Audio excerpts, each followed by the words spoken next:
Hello everyone and welcome to Stellaris update of 1.3 patch notes summary. I have been looking through the patch notes for 1.3 for Stellaris, and I have some that I think are really interesting and worth mentioning. And the first one would be auto explore function on science ships. And this is big because unlike Civ or any other kind of 4X game, the explorer of your Civ is unable to auto explore. You have to manually do everything. Now you can queue up a lot for it to do, and it will do everything in the order in which you queued up a bunch of stuff, but it would be really nice to have an auto explorer, and it's something that people have been wanting since the beginning of the game, and now we have it with the 1.3 patch. The rally point system as well. They're going to make it so when you build ships, those ships will automatically go to a certain location that you have selected. That is a massive improvement. That makes it so you don't have to gather up select all of your fleets and hit the merge button and watch them do their little dance anymore. There's none of that. There's the local resources split from the Civ or galactic resources.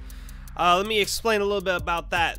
They're now putting some resources, such as like Betharian stone and alien pets, in the local resource category. Basically, the only people that can use that resource are those planets. This will solve that problem with when you first start the game.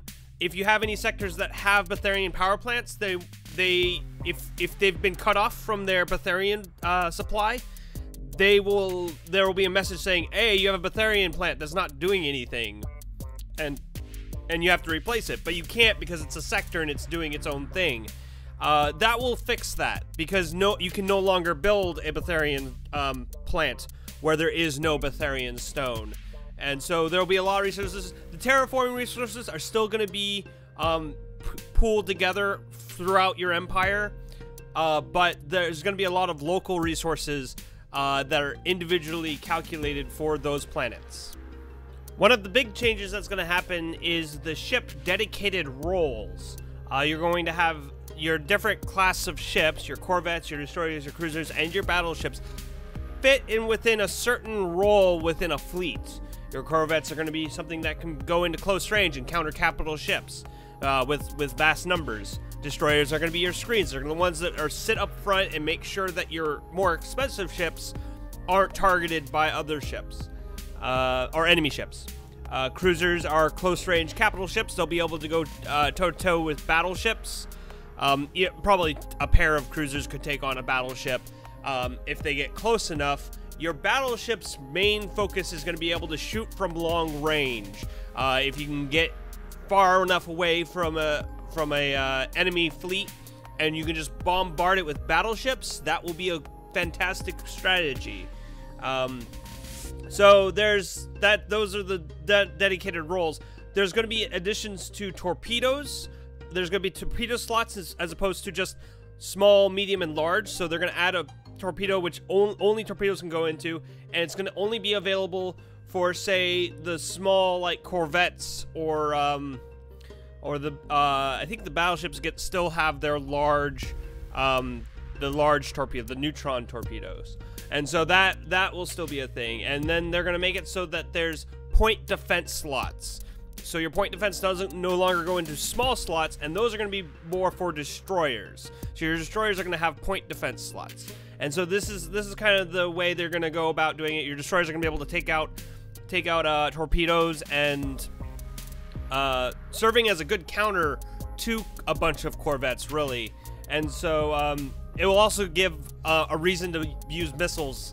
I still use missiles. There's less reason to use missiles right now because torpedoes are just better. But this will make it so ships that can't have torpedoes have missiles. So this will be good. I really like this change.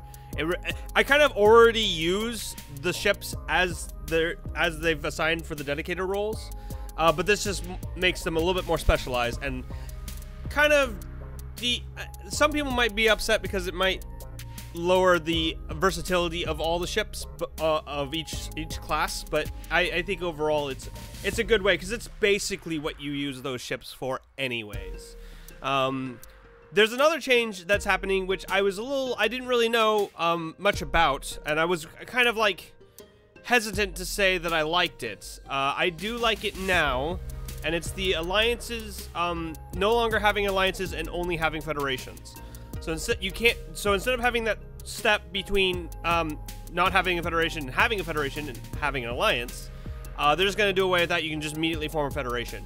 And that doesn't seem like that would fit within like a context of like what you would expect galactic politics to be like. But the only purposes for alliances is to form federations, or to just kind of have like that alliance pair so you can survive the first 50 years until you're able to get powerful enough to be able to go on your own. And that is no longer really useful for alliances anymore, since they've added defensive pacts.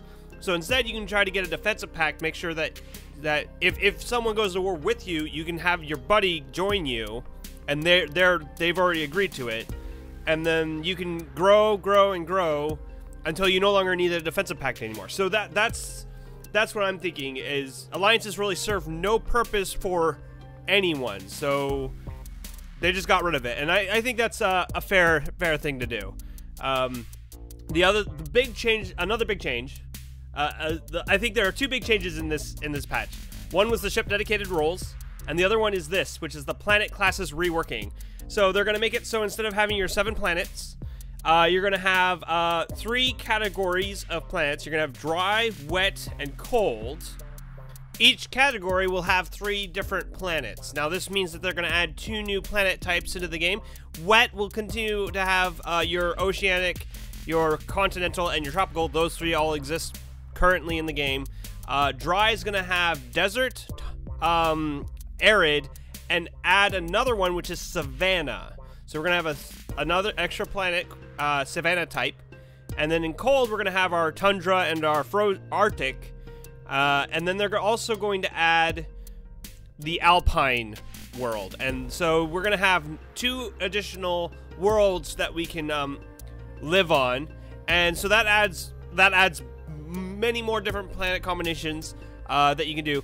Basically, for terraforming, I believe how it's going to work is there's one item that moves you along the category, and then there's one that shifts you to another category. So it almost sounds like wet is really useful for it's kind of like the bridge between dry and cold. That seems to be the way they're going with it, and so we'll see what else they come out with. I do know that they're going to make it so planets of your home world, so other planets like your home world, will be 80% habitability. Things within your section or your set of 3 will be 60%, and everything else will be 20%. So basically, you're going to have your set. So if you're if you live on an alpine region, you're basically going to colonize all the cold planets. And you're probably going to try to stay away from the wet and the dry, and you're going to terraform those so you can live on them. And so that's kind of the big change with planets that they're adding. The next planet or change they're going to do, it's another planet. No, another change they're going to do is adding additional galaxy options before starting the game. This is just your kind of standard like 4X before you make the game, you know, set different categories or like what kind of changes you want. There's a lot of different things they're going to go into, and I really recommend looking at all of those. I just wanted to touch up on the fact that they were going to add more additional buttons and stuff, so you can turn off things, turn on things, adjust things. So you can adjust your galaxy to the kind of game that you want to play. And so I hope this update helps you. I'll put a link to all of the dev diaries for all of the 1.3 updates, and so you can look at them at your leisure. And I hope this helped. If it did, please remember to like, comment, and subscribe. And I'll see you all next time.